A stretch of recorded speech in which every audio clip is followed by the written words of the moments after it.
Hello दोस्तों, नमस्कार। मेरा नाम है अनु। एक बार फिर से आप सभी का स्वागत है मेरे चैनल पे। आज हम बात करने जा रहे हैं कैनन की 3045, 3030, 3025, 2870, 2270, 3570, 4570 कोई भी मॉडल आपका होता है उसमें 24 एरर 24 अगर आता है तो उसमें हमें क्या करना होगा। जैसे कि देख सकते हैं हमने मशीन ऑन करी है और एरर 24 लिख करके आ रहा है। एरर 24 एरर काटने से कई बार नहीं जाता है। एरर काट के हम कई बार इसमें देख चुके हैं मगर बार बार एरर 24 आ जा रहा है। एरर 24 बेसिकली होता है जब आपकी डीपी जाम हो जाती है या डीपी को टोनर नहीं मिलता है, तभी एरर 24 आता है। तो सबसे पहले हम मशीन का एरर काट देंगे और एरर काटने के बाद मशीन को ऑफ़ करना है। ऑफ़ करने के बाद आपको फ्रंट वाला डोर खोलना है। फ्रंट वाले डोर के लिए एक पेज इसके अंदर लगा होता है और दूसरा पेज यहाँ पे मैंने पहले से ही खोल रखा है।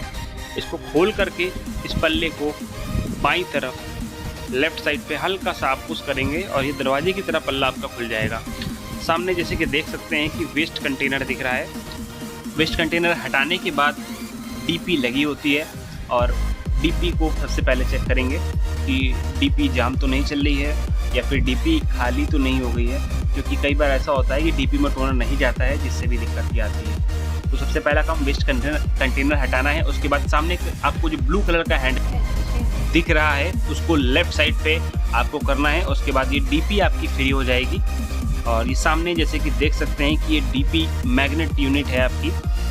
इसमें एक येलो कलर का कनेक्शन लगा होता है, इसको निकालना है। जब आप इसको निकालेंगे तभी आपकी ये डीपी यूनिट बाहर आएगी। कई बार ऐसा होता है कि आदमी इसको बाहर खींचता है और तार टूट जाते हैं, तो कई बार इससे भी दिक्कतें आती हैं कि वायर टूट जाने की वजह से भी 24 एरर आपका आता है। तो ध्यान रहे कि बहुत ही आराम से आपको करना है। अगर थोड़ा बहुत आप मशीन में काम करना जानते हैं तभी इस काम को आप करिए, अन्यथा आप अपने इंजीनियर को बुला करके ये काम करवा सकते हैं। जैसे कि देख सकते हैं कि डीपी काफ़ी हद तक की टाइट हो गई है, पूरी भर चुकी है। इसमें प्रॉब्लम आपकी सेंसर की है और पूरी डीपी आपकी भर चुकी है। पूरी डीपी तभी भरती है, कई बार लोग टोनर को इंस्टॉल करते हैं, इंस्टॉल के चक्कर में सारा टोनर आपका डीपी में उतर जाता है और डीपी आपकी जाम हो जाती है। तो इसको हम खाली करेंगे। डीपी को खाली करने के लिए सबसे पहले आपको स्टील की पत्ती पे जो पेंच लगा होता है उसको खोलना है। उसके बाद जो पेंच प्लास्टिक की बॉडी पे कसे होते हैं, ध्यान रहे केवल प्लास्टिक की बॉडी वाले ही पेंच आपको खोलने हैं, अन्यथा और कोई पेंच नहीं खोलने हैं। जैसे कि जो आगे दिखाई पड़ रहे हैं, कई बार लोग आगे वाले पेंच खोलते हैं और मैग्नेट रॉड की सेटिंग डिस्टर्ब हो जाती है और फिर मैग्नेट रॉड ख़राब हो जाती है। तो आपको ध्यान रखना है कि जो प्लास्टिक की बेस पे पेंच कसे हुए हैं केवल वही खोलना है। और जो सामने देख सकते हैं कि स्टील की पत्ती पे पेंच कसा हुआ था वो खोल लिया है मैंने वो। और उसके खोलने के बाद ये पल्ला आपका उठ जाएगा, बॉक्स की तरह ये पल्ला आपका उठता है। और पल्ला एकदम ही से खींचना नहीं है आपको। इस पल्ले का कनेक्शन डीपी सेंसर में होता है। जैसे कि आप देख सकते हैं, सबसे पहले हमें डीपी का कनेक्शन निकालना है जो राइट साइड पे लगा होता है। जैसे कि आप देख सकते हैं ये वाला कनेक्शन निकालना है। बहुत ही आराम से ये काम करना है आपको, क्योंकि ये निकालने के चक्कर में कई बार सेंसर के तार टूट जाते हैं और 24 कोड आने लगता है। जैसे कि देख सकते हैं कि पूरी डीपी ऊपर तक भर गई है और बिल्कुल भी रोटेट नहीं हो पा रही है, नाच नहीं पा रही है। इसके चलते इस मशीन में 24 एरर बार बार शो कर रहा था। जितनी बार भी आप एरर काटेंगे उसके बाद भी आ रहा था ये एरर। पहले टोनर हमको फ्री करना है प्रॉपर तरीके से। टोनर बिल्कुल डीपी से आपको निकालना है, बस थोड़ा सा ही टोनर केवल आपको रखना होगा। और ध्यान रहे अंदर एक वाइपर लगा होता है। टोनर को खाली करने के बाद ये ध्यान जरूर रखें कि अंदर का जो वाइपर होता है जिसका काम होता है टोनर को वार्म अप करना, चार्जिंग करना, वो नाच रहा है कि नहीं। वो नाचना बहुत ज़रूरी है, क्योंकि अगर वो नाचता नहीं है, अगर वो रुका हुआ होता है तो अंदर के गियर टूटने की आशंका ज़्यादा रहती है। तो ध्यान रहे ये काम बहुत ही सावधानी से करना है और बहुत ही सोच समझ के साथ ही करिएगा। ये काम एकांत का है तो जगह काफ़ी ठीक ठाक होनी चाहिए जहाँ पे आप इसको रखते हैं, वरना टोनर काफ़ी हद तक की उड़ता है और आपकी नाक में चला जाता है। अगर हो सके तो आप मास्क का यूज़ भी कर सकते हैं, क्योंकि इसके पार्टिकल्स बहुत ही महीन होते हैं जो कि हमारे नाक में जा कर के एलर्जी या छींक भी पैदा कर सकते हैं। तो बहुत ही आराम से आपको ये काम करना है। ध्यान रहे कि कोई भी काम में जल्दबाजी नहीं करनी है, और जो मैग्नेट रॉड है उसको आपको प्रॉपर नचा करके देखना है कि अंदर का वाइपर प्रॉपर मूव हो रहा है कि नहीं। वो मूव होना बहुत ज़रूरी है। अगर पूरी डीपी आपकी भर जाती है तो अंदर का टोनर पूरी तरीके से दबाव बनाता है, और उसके साथ ही साथ अंदर का वाइपर नाचता नहीं है। तो एक डीपी का सेंसर होता है जो कि सामने दिख रहा है आपको। इसको पहले खोल लेना है आपको, जो कि यहाँ पे छोटा सा एक होल होता है जो कि ये सेंस करता है कि डीपी के अंदर टोनर है कि नहीं। तो डीपी का जो सेंसर आप देख सकते हैं, इसमें अगर टोनर भर जाता है तो भी 24 कोड आपका आता है। तो इस सेंसर को कायदे से आपको साफ़ करना है पहले, और अंदर जहाँ से पीछे से तार 4 आए हुए हैं, रेड ग्रीन कलर के जो वायर आए हुए हैं, उसको कायदे से आपको साफ़ करना है। ये सेंसर आपका ओपन हो जाता है, साइड से इसकी केसिंग होती है, बहुत ही आराम से खोल करके आप इसको साफ़ कर सकते हैं। और अगर साफ़ है तो खोलने की कोई ज़रूरत नहीं है, क्योंकि खोलने में कई बार ऐसा होता है कि वायर इसके टूट जाते हैं और वायर लगाने में काफ़ी दिक्कत आती है। वो केवल छोटी सी महीन सी आयरन से ही आप वो सोल्डिंग कर सकते हैं। तो ध्यान रहे कि सेंसर को अगर हो सके तो आप ना ही छेड़खानी करें, और बहुत ही आराम से धीरे धीरे अगर हो सके तो टोनर सारा पहले आप निकाल लें। अगर अंदर तक वाइपर तक टोनर भर गया है और अंदर का वाइपर नाच नहीं रहा, जैसे कि देख सकते हैं कि अब वाइपर प्रॉपर नाच रहा है, काफ़ी हद तक की टोनर हमने निकाल दिया है उसका, और वाइपर अब मूव कर रहा है। अभी मैंने जैसे दिखाया था, जब वाइपर मूव करने लगे थोड़ा सा टोनर आपको डालना है, करीबन 100 से 200 ग्राम टोनर आपको डालना होगा। अगर आप टोनर नहीं डालेंगे तो भी एरर आ जाएगा। तो थोड़ा सा टोनर होना बहुत ज़रूरी है। अंदर ये वाइपर देख सकते हैं, ना ही ज़्यादा भरा है और ना ही ज़्यादा खाली है। तो ध्यान रहे कि E0024 001, E0024 002, E0024 003, ये सारे ज़ीरो, ये कोई भी एरर आता है आपकी मशीन में तो इसका मतलब ये होता है कि आपकी डीपी में मैग्नेट रॉड में या तो टोनर यूनिट आपकी जाम हो रही है, या तो आपकी डीपी सेंसर टोनर नहीं ले पा रहा है, और या फिर कोई वायरिंग शॉर्ट कर रही है या वायरिंग टूट गई है। तो ये काम बहुत ही आराम से करना है, एकांत में करना है, और बहुत ही प्यार से। आप देख सकते हैं कि जो गियर हैं वहाँ भी काफ़ी हद तक की ओवरफ्लो हो जाने की वजह से काफ़ी हद तक की उन गियरों के अंदर टोनर भर गया है और काफ़ी वो जाम हो गए हैं। ब्लोअर आपको नहीं लगाना है। ब्लोअर अगर आप लगाते हैं तो फिर आपको टोनर फिर से डालना पड़ेगा। ब्लोअर अगर आप लगाना ही है तो गियर पे आप ब्लोअर लगा सकते हैं।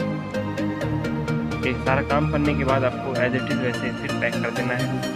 करीबन 100 से 150 ग्राम हमने टोनर डीपी में डाला है, और डालने के बाद जो पेज खोले थे, जहाँ से वहाँ पेज लगाते हैं। प्लास्टिक के बेस के ऊपर जितने पेज खोले थे, करीबन 4 से 5 पेज प्लास्टिक के बेस पर लगे होते हैं, और एक पेज मेटल की पत्ती पे लगा होता है। मेटल की पत्ती पे ध्यान रहे कि मेटल की पत्ती वाला ही पेज लगना चाहिए, क्योंकि अगर आप प्लास्टिक के बेस वाला पेज मेटल की पत्ती पे टाइट कर देते हैं तो वो टाइट नहीं होगा और चूड़ी भी उसकी ख़राब हो जाती है, कांच ख़राब हो जाती है। और मैंने सारे पेंच कस दिए हैं। उसके बाद डीपी को चला के देखा है, बिल्कुल प्रॉपर वे में नाच रही है, कोई दिक्कत नहीं है। साफ़ करने के बाद अब हम डीपी को अंदर डालेंगे। तो जो टोनर ये बचा हुआ रखा हुआ है, इसको हम हॉपर के अंदर ही डाल देंगे, बोतल के अंदर मतलब डाल देंगे, फेंकेंगे नहीं। फेंकना तभी पड़ता है जब टोनर में नमी आ जाती है। और अब हम ये डीपी अंदर लगाएंगे बहुत ही आराम से। देख सकते हैं जैसे कि पीला जो वायर है इसको पीछे कर लीजिएगा। करने के बाद इस डीपी को मशीन के बेस पे रखना है और अंदर की तरफ धक्का दे देना है, पुश कर देना है। और साथ ही साथ जो येलो वाला वायर है आपका, ध्यान रहे इसमें 5 वायर होते हैं, कोई भी एक वायर नहीं निकलना चाहिए। कोई भी अगर एक वायर निकल जाएगा या टूट जाएगा तो 24 कोट तो भी पोजीशन में आता है। तो ध्यान रहे इस येलो वाले वायर को बहुत ही आराम से बाहर निकालना है और बहुत ही आराम से बैठाना है। जल्दबाजी बिल्कुल भी नहीं करनी है। ध्यान रहे ये बिल्कुल ठंडे दिमाग से ये काम करने हैं। एक छोटी सी गलती आपकी मशीन में प्रॉब्लम को ला सकती है दोबारा। तो इस डीपी को ध्यान रहे कि बैठाने से पहले यहाँ टाइट नहीं होनी चाहिए, बिल्कुल इस ड्रम यूनिट में बिल्कुल बैठ जानी चाहिए। हैंडल प्रॉपर आपका ऊपर हो जाएगा और ये वेस्ट कंटेनर लगा करके अब हम मशीन को चालू करके देखेंगे कि प्रॉब्लम हमारी सॉल्व हुई है कि नहीं। हमने वेस्ट कंटेनर लगा दिया है। वेस्ट कंटेनर लगाने के बाद सबसे पहले जो टोनर मैंने निकाला था उसको हम वापस दोबारा बोतल में डालेंगे। वो इसलिए क्योंकि अगर ज़्यादा देर तक कि आप उस टोनर को बाहर रखा रहने देंगे तो नमी आ जाती है। तो पहला काम है कि हम फ्रंट वाला पैनल कस देते हैं और कसने के बाद मशीन को ऑन करने के बाद जैसे कि देख सकते हैं कि मशीन आपकी प्रॉपर ऑन हो गई है, कोई भी एरर नहीं आया है। और अब हम एक कॉपी निकाल के देखेंगे, निकल आई है। पहले एक कॉपी भी नहीं निकल रही थी और 24 एरर आ जा रहा था। अब हम क्वांटिटी में कॉपी निकालेंगे, 4-5 कॉपी का काउंटर मारेंगे जिससे कि चेक करेंगे कि ऐसा तो नहीं है कि एरर ज़्यादा कॉपी निकालने पे आ रहा है। और मैंने 5 कॉपी दबाई हैं, कंटिन्यू कॉपी निकल आई है, कोई दिक्कत नहीं हुई है। अब हम 2 साइड भी कॉपी करके देखेंगे। 2 साइड कॉपी करने का मतलब केवल इतना है कि जब मशीन प्रॉपर रोटेशन पे होती है तभी प्रॉब्लम का पता चलता है। जब मशीन प्रॉपर रोटेशन ले रही होती है तभी अगर कोई कमी होती है मशीन में तभी उस कमी का पता चलेगा। तो अभी हमने डुप्लेक्स कॉपी निकाली है। डुप्लेक्स कॉपी 5 से कॉपी का कमांड दिया है और चेक कर रहे हैं कि कोई प्रॉब्लम तो नहीं आ रही है। और जैसे कि आप देख सकते हैं कि जो 24 एरर है अभी तक नहीं आया है और ना ही वो आएगा। जो हम लोगों ने काम किया है वो सक्सेसफुल रहा है पूरी तरह से। और 2 साइड कॉपी भी निकाल के देख लिया है और 1 साइड भी कॉपी निकाल के देख लिया है, किसी में भी और बिना किसी एरर के मशीन चल रही है। अब हम चेक करेंगे कि जो एरर हिस्ट्री है उसमें कोई भी एरर नहीं शो कर रहा है। जैसे कि देख सकते थे पहले की 24 एरर इसमें शो कर रहा था, अब किसी भी तरह का कोई एरर इस मशीन में नहीं आ रहा है। और जो बचा हुआ टोनर था अब हम वापस उस बोतल में डालेंगे। और उससे पहले आप देख सकते हैं कि कितनी देर हो गई है और मैंने 20 से 25 कॉपी निकाली है और कोई भी एरर इस मशीन में नहीं आया है। डुप्लेक्स और 1 साइड दोनों ही कॉपी मैंने कंटिन्यू निकाली है, कोई एरर नहीं आया है। अब हम जो टोनर मैंने बाहर निकाला था उस डीपी से अब वापस उस बोतल में भरेंगे, क्योंकि अगर आप ज़्यादा देर तक की बाहर टोनर छोड़ देते हैं तो उसमें नमी आ जाती है, मॉइस्चर आ जाता है, जिससे कि कॉपी में ब्राइटनेस बिल्कुल भी नहीं आती है। तो टोनर को डालने के लिए अगर आपके पास कोई कीप है तो बहुत अच्छी बात है, नहीं है तो आप कीप बना सकते हैं। सबसे अच्छा कीप बनाने का तरीका होता है कि कोई भी आपकी बोतल पेप्सी की बोतल हो तो उसको बीच से आप काट दीजिए और उसका आगे वाला हिस्सा जो होता है उसको आपको इस बोतल के अंदर लगाना है और काफ़ी हद तक की चौड़ा हिस्सा आपको मिल जाएगा और धीरे धीरे करके आपको टोनर डालना होगा।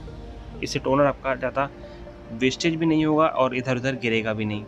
और ध्यान रहे कि बहुत ही आराम से आपको डालना है। मास्क अगर हो सके तो पहन लें तो बहुत अच्छा रहेगा आपके लिए। कागज़ की सहायता से धीमे धीमे टोनर हम इस कैप में डालेंगे।